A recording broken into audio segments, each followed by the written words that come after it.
حکم رسول اللہ صلی اللہ علیہ وسلم کا دیکھیں کیا ہے کہ رکوع میں شامل ہونے والے کی وہ رکعت شمار نہیں ہوگی، کیونکہ اسے چھوٹے ہوئے حصے کی قضا کرنے کا حکم ہے، اور اس سے قیام اور سورہ فاتحہ کی قرات دونوں چھوٹ گئی، اور ہر نماز کے لیے سورہ فاتحہ کا پڑھنا بہت ضروری ہے، بغیر سورہ فاتحہ کی نماز نہیں، جس کے بارے میں ہم پچھلی کلاس میں دیکھ چکے۔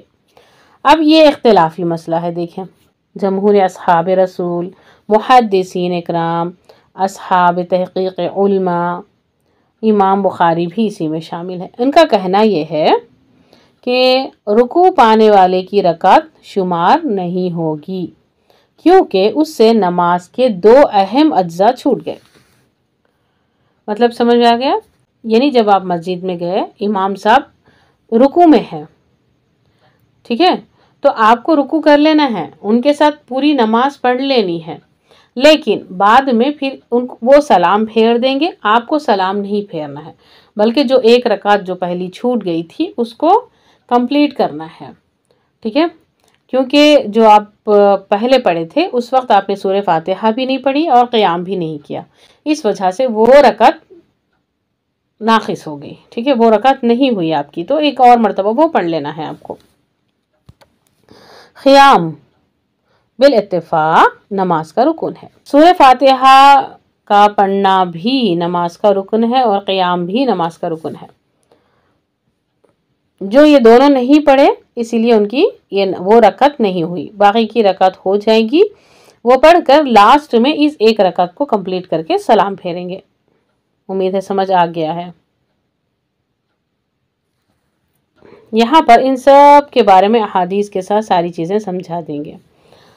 یہاں دیکھیں، نماز کا رکن چھوٹ جانے پر نماز نہیں ہوتی، تو رکوع پانے والے کو ایک طرف قیام نہیں ملا، دوسری طرف سورہ فاتحہ بھی چھوٹ گئی، تو اس کی وہ رکعت کیسے شمار ہوگی؟ اسی لیے وہ کاؤنٹ لیس ہے۔ رکوع کے بعد اطمینان سے کھڑے ہونا، رکوع سے اٹھنے کے بعد نمازی کو اطمینان سے کھڑے ہو کر قوما کی دعائیں پڑھنا چاہیے، یہی سنت رسول ہے۔ حضرت براء بن عازب رضی اللہ تعالیٰ عنہ فرماتے ہیں نبی کریم صلی اللہ علیہ وسلم کے رکوع سجدے، اسی طرح رکوع سے اٹھ کر قیام اور دونوں سجدوں کے درمیان کا بیٹھنا تقریباً برابر ہوتا تھا، یعنی آرام سے۔ صحیح بخاری میں ہے، صحیح بخاری میں دوسری جگہ حضرت ابو ہریرہ رضی اللہ تعالیٰ عنہ سے مروی ہے، حدیث میں بڑی صراحت کے ساتھ قوما، اس میں پیارے نبی صلی اللہ علیہ وسلم رکوع کے بعد صحیح طور سے قوما نہ کرنے والے اعرابی کو حکم دیتے ہوئے فرماتے ہیں کہ ثم ارفع رأسک حتی تعتدل قائما، پھر اپنا سر اٹھا یہاں تک کہ خوب اچھی طرح کھڑے ہو جاؤ۔ رکوع سے اٹھ کر قوما میں اطمینان سے کھڑے ہو کر دعا پڑھنا نبی اکرم صلی اللہ علیہ وسلم کی سنت اور آپ کا عمل مبارک ہونے کے ساتھ نماز کے فرائض میں سے ایک ہے، لیکن ہمارے یہاں اکثر کیا دیکھنے میں آتا ہے کہ لوگ نماز پڑھتے وقت رکوع کی دعاؤں سے فارغ ہو کر سیدھے کھڑے ہونے کے بجائے سر کو اوپر کی جانب تھوڑا سا جھکا دیتے ہیں اور پھر دوبارہ سجدے میں چلے جاتے ہیں۔ یہ انداز سنت رسول کے بالکل خلاف ہے، اس پر ہم سب کو خصوصی توجہ دینا چاہیے، اسوہ رسول کو سامنے رکھتے ہوئے قوما میں اطمینان سے کھڑے ہو کر دعا پڑھنی چاہیے۔ قوما کی دعائیں دیکھیں کیا ہے۔ قوما کا مطلب کیا ہے؟ رکوع سے سر اٹھانے کے بعد جو کھڑے رہتے ہیں اس کو بولتے ہیں قوما، ٹھیک ہے، قوما کی حالت، رکوع سے سر اٹھانے کے بعد قوما کی حالت میں پیارے نبی صلی اللہ علیہ وسلم سے ایک سے زیادہ دعائیں ثابت ہے، جس میں سے ایک کا تذکرہ آپ کو یہاں دیتے ہیں کہ حضرت رفاعہ بن رافع رضی اللہ تعالیٰ عنہ فرماتے ہیں ایک دن ہم نے نبی کریم صلی اللہ علیہ وسلم کے پیچھے نماز پڑھی، بس جب آپ نے رکوع سے اپنا سر اٹھایا تو کہا کہ اللہ نے ان کی سن لی جس نے اس کی تعریف کی، اے میرے پروردگار تو بہت زیادہ پاکیزہ بابرکت، تمام تعریفیں تیرے لیے ہی ہیں۔ سمع اللہ لمن حمدہ ربنا ولک الحمد حمدا کثیرا طیبا مبارکا فیہ۔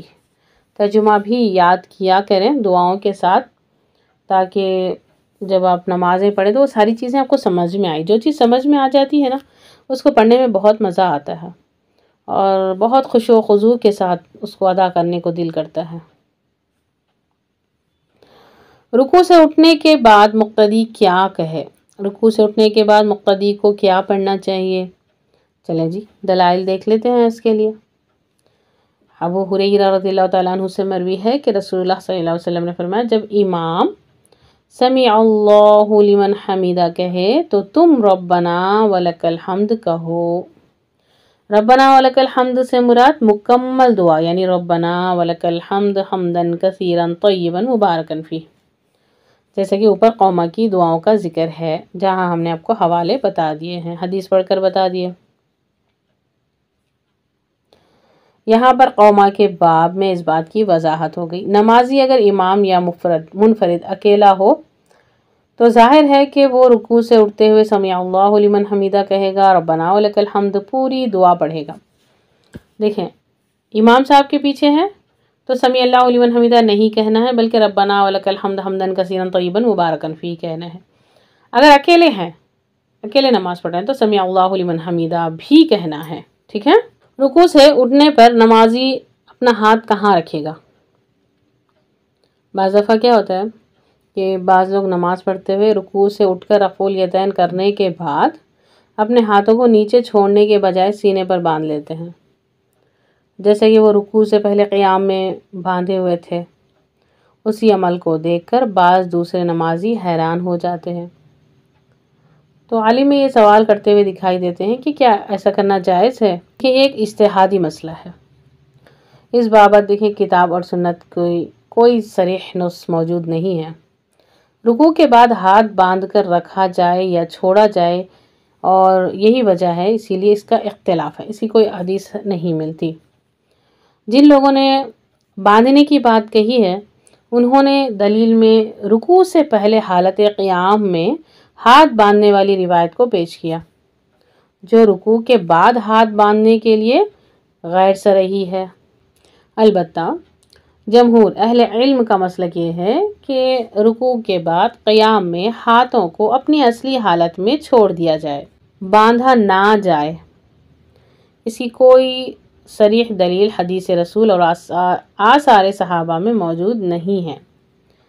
چونکہ یہ اجتہادی مسئلہ ہے اس لیے اس میں توسیع کی گنجائش ہے۔ رکوع کے بعد چاہے تو اپنے ہاتھوں کو چھوڑ دے یا چاہے تو باندھ لے۔ اس سے کیا معلوم ہوا کہ رکوع کے بعد ہاتھ باندھنے یا چھوڑنے کا جو اختلاف ہمیں مل رہا ہے یہ جائز یا ناجائز نہیں ہے بلکہ افضل اور غیر افضل کا ہے۔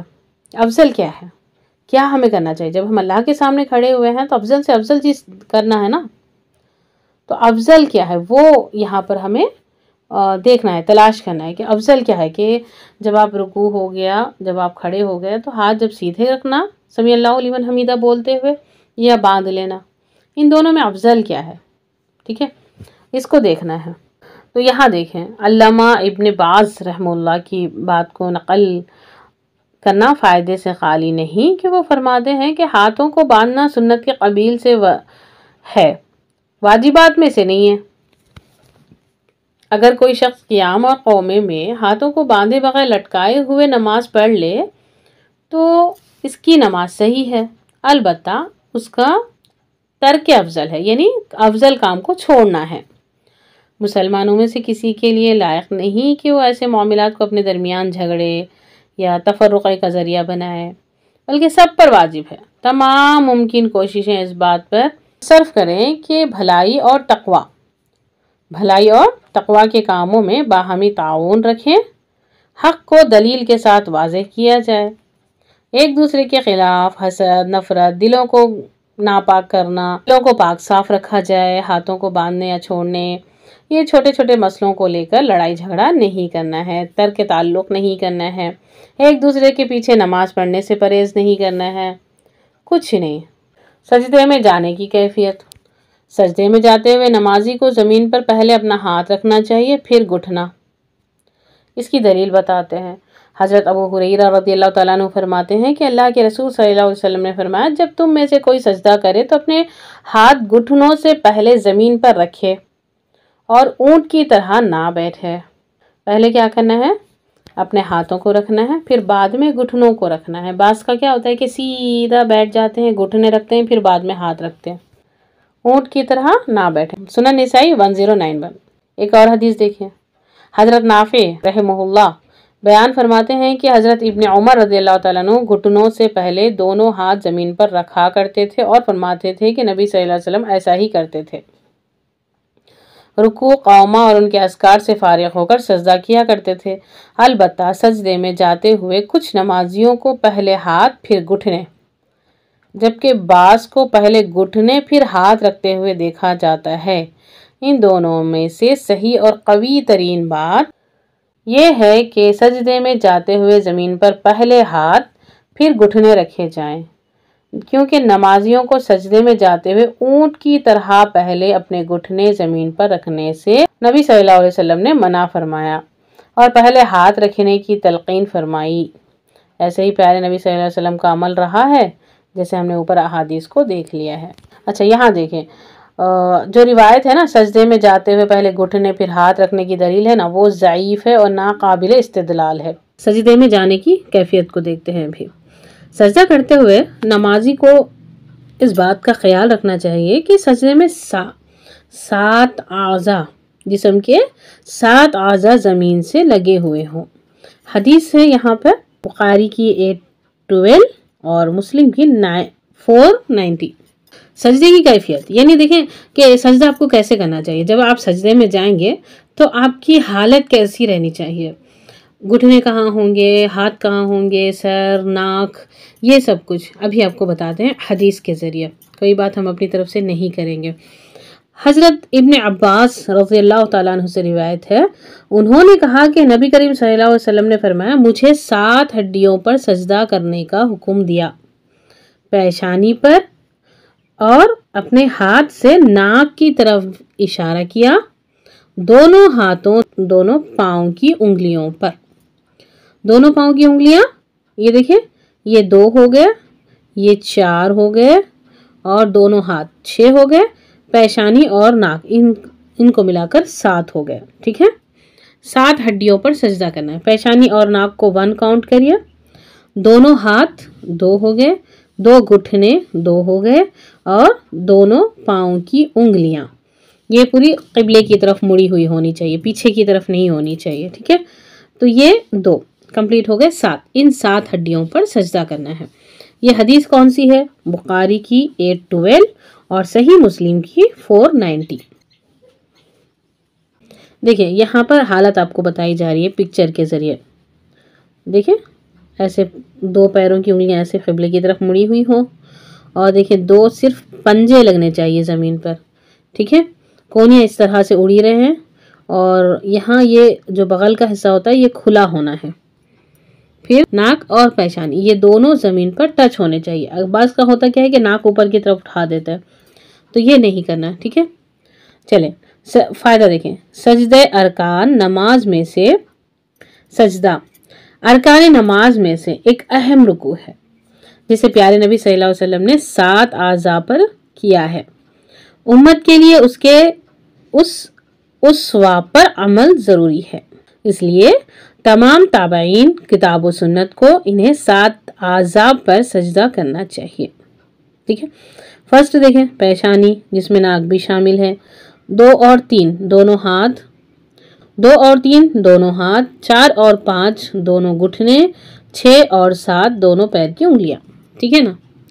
تو کچھ لوگ سجدہ کرتے ہوئے لا علمی کی وجہ سے ناک کو زمین سے الگ رکھتے ہیں۔ ایسے نمازیوں کو جاننا چاہیے کہ پیشانی کے ساتھ ناک کو زمین پر رکھنا واجب ہے، اس لیے حالت سجدہ میں اس کا اہتمام ہونا ضروری ہے، ٹھیک ہے، اہتمام ضروری ہے۔ کوہنیوں کا انداز کیسے ہونا چاہیے، دیکھیں آپ کو پک میں یہاں نظر آ رہا ہے، آپ کو اس کی حدیث بتائیں گے۔ حالت سجدہ میں نمازی کو اپنی ہتھیلیاں زمین پر رکھ کر کونیوں کو زمین سے اوپر رکھنا چاہیے۔ ارشاد نبوی ہے، حضرت برا بن عازب رضی اللہ تعالیٰ عنہ سے روایت ہے کہ رسول اللہ صلی اللہ علیہ وسلم نے فرمایا، جب تم سجدہ کرو تو اپنی ہتھیلیوں کو زمین پر رکھو اور کوہنیوں کو زمین سے اوپر اٹھاؤ۔ صحیح مسلم 494، ٹھیک ہے۔ اب بازوؤں کو دیکھتے ہیں کہ بازوؤں کو دیکھیں، سجدے میں بازوؤں کا انداز کیسے ہونا چاہیے۔ سجدے کی حالت میں نمازی کو اپنی کوہنیاں، اپنے بازو اپنے پہلو سے ہٹا کر رکھنا چاہیے، جیسا کہ حدیث میں بالکل صراحت کے ساتھ موجود ہے۔ یہ دیکھیں، رواہ البخاری، صحیح بخاری 3564، ٹھیک ہے نا۔ دیکھیں بھی، حضرت عبداللہ بن مالک بن بحینہ رضی اللہ تعالیٰ عنہ سے مروی ہے، نبی کریم صلی اللہ علیہ وسلم جب سجدہ کرتے تو اپنے بازوؤں کو پہلوؤں سے الگ، تھوڑا سا الگ رکھتے، ہمیں آپ کی بغلیں دکھائی دیتی تھی۔ بعض دفعہ کچھ نمازیوں کو دیکھا جاتا ہے کہ وہ بوقت یعنی سجدہ کرتے وقت اپنی کوہنیوں اور بازوؤں کو اپنے گھٹنوں کے ساتھ لگائے ہوئے ہوتے ہیں اور پسلیوں سے جڑے ہوئے ہوتے ہیں۔ وہ درست نہیں ہے، بلکہ سنت رسول یہ ہے کہ نمازی سجدے میں اپنے بازو اور کوہنیوں کو پہلوؤں سے ہٹا کر رکھیں، اور یہ عورتوں کے لیے اور مردوں کے لیے سب کی نماز سیم ہے۔ اس طرح سے نہ عورتیں کریں گی نہ مرد کریں گے، کوئی بھی اس طرح سے نہیں کریں گے، سب بس اسی حالت میں سجدہ کرنا ہے، ٹھیک ہے۔ دیکھیں سجدے کے لیے اب آپ کو یہاں پر ساری چیزیں ہم احادیث سے بول رہے ہیں، کوئی بھی ایک چیز ہم اپنی طرف سے نہیں بول رہے ہیں۔ حضرت انس بن مالک رضی اللہ تعالیٰ عنہ سے بیان کرتے ہیں کہ اللہ کے رسول صلی اللہ علیہ وسلم نے فرمایا، سجدے میں اعتدال سے رہو، تم میں سے کوئی شخص اپنا ہاتھ کتے کی طرح زمین پر نہ بچھائے۔ دیکھیں، اب یہ کتے کی طرح، کہ عورتوں کو کتے کی طرح بچھانے کا حکم دیں گے؟ سوچیں کی بات، مرد حضرات تو نہیں کریں گے، تو کیا عورتوں کو ہے کہ وہ کتے کی طرح سجدہ کرے؟ ایسے نہیں ہے نا۔ مثال دیکھیں، اتنی حدیث میں اتنی وعید کے ساتھ اتنی سخت انداز میں آپ کو بتایا جا رہا ہے کہ کتے کی طرح مت کرو، کتے کی طرح اپنے ہاتھوں کو مت بچھاؤ، تو بالکل نہیں بچھانا ہے۔ ہم آپ کو بھی سمجھاتے ہیں، سجدہ کرتے وقت حالت کیسی ہونی چاہیے؟ سامنے کا حصہ جو آگے کا ہوتا ہے وہ جھکا ہوتا ہے، زمین کی طرف ہوتا ہے، پیچھے والا جو حصہ ہوتا ہے وہ اٹھا ہوا ہوتا ہے۔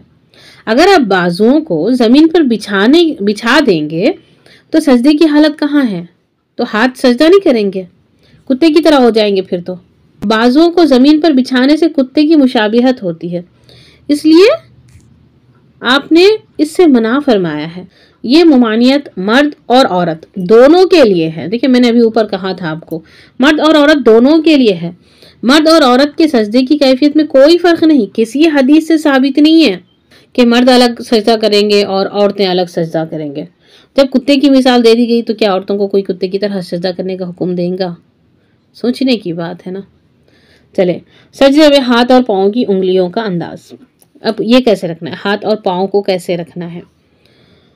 سجدے میں نمازی کو اپنے ہاتھ کی انگلیاں زمین پر قبلے رخ لٹا کر آپس میں ملا کر رکھنا چاہیے، پیروں کی انگلیوں کو بھی زمین سے لگا کر، بعض کا کیا ہوتا ہے کہ پیروں کو پیچھے اوپر اٹھا دیتے ہیں، زمین سے لگا کر قبلے کی طرف کر لینا چاہیے، یہی نبوی طریقہ ہے۔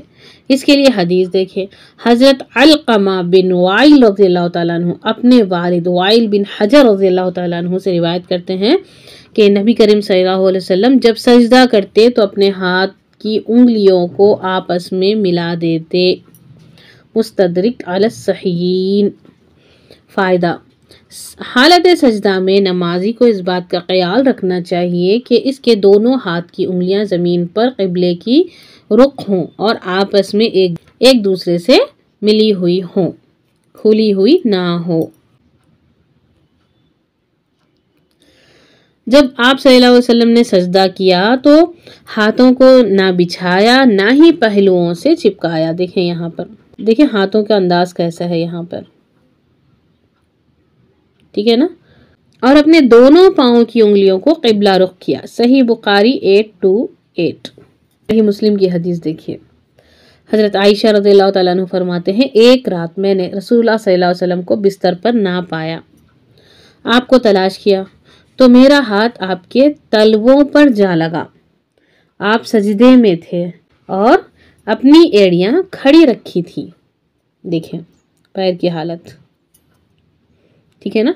چلیں ابھی فائدہ دیکھیں۔ بحالت سجدہ نمازی کے لیے، بحالت سجدہ نمازی کے لیے، مرد ہو یا عورت، ضروری ہے کہ وہ اپنے پاؤں کھڑے رکھیں، پاؤں کی انگلیوں کو اس طرح زمین پر لگا کے رکھیں کہ وہ قبلہ رخ ہوں۔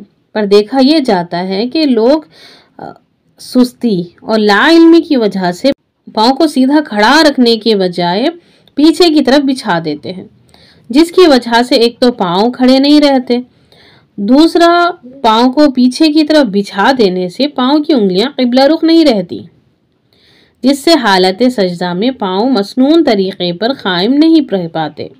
حالانکہ جسم کے تمام اعضاء کو مسنون انداز میں رکھا جائے تو سجدہ اپنے تمام اعضاء کے ساتھ مسنون طریقے پر ادا ہوتا ہے، وہی اس کا مقصد ہے اور وہی مطلوب بھی ہے۔ اسی طرح بعض نمازیوں میں ایک بڑی کوتاہی یہ بھی نظر آتی ہے کہ وہ بحالت سجدہ اپنے پیروں کو زمین پر رکھنے کے بجائے اوپر کی طرف اٹھا لیتے ہیں۔ تو ایسے نمازیوں کو باخبر رہنا چاہیے کہ سجدے کی حالت میں پیر کی انگلیوں کا زمین سے لگا رہنا واجب ہے۔ کسی شرعی عذر کے بغیر پیروں کو اوپر اٹھائے رکھنے سے سجدہ نہیں ہوگا۔ یہ صحیح بخاری، ٹھیک ہے، سب کچھ اوتھینٹک ہے۔ حضرت ابن عباس رضی اللہ تعالیٰ عنہما سے مروی ہے کہ اللہ کے رسول صلی اللہ علیہ وسلم نے ارشاد فرمایا، اللہ نے مجھے 7 چیزوں پر سجدہ کرنے کا حکم دیا۔ ان 7 چیزوں میں اطراف القدمین یعنی انگلیوں کا بھی ذکر ہے۔